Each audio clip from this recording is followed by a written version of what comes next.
अहिल्यानगर जिल्ह्याच्या शिरपेचात आणखी एक मानाचा तुरा रोवणारी अभिमानास्पद कामगिरी शेवगाव तालुक्यातील शिंगोरी येथील युवा कुस्तीपटू हर्षद केशव चेमटे याने केली आहे।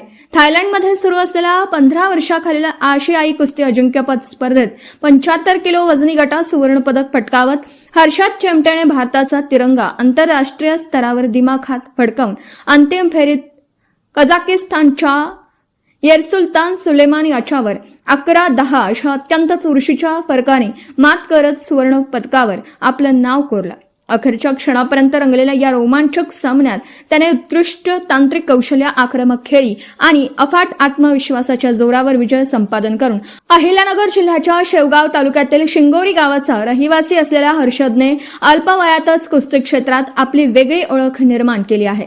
यापूर्वी राज्य व राष्ट्रीय स्तरावरील विविध स्पर्धांमध्येही त्याने उल्लेखनीय कामगिरी करत अनेक पदकं जिंकली आहेत। सातत्यपूर्ण मेहनत, कठोर सराव आणि जिद्दीच्या बळावर त्याने आता आंतरराष्ट्रीय स्तरावरही सुवर्ण यश मिळवत अहिल्यानगर जिल्ह्याचे तसेच महाराष्ट्राचे नाव उज्ज्वल केल्याने केदारेश्वर कारखान्याचे आणि प्रतापराव ढाकणे हनुमान आखाड्याचे वस्ताद गणेश दांगट, कोच रामसिंग राजपूत, पैलवान सागर कोल्हे, उपमहाराष्ट्र केसरी युवराज भोसले, युद्धजित पंडित बाळासाहेब सानप, अरुण मुंडे, नितीन काकडे आदींनी कौतुकाची थाप दिली।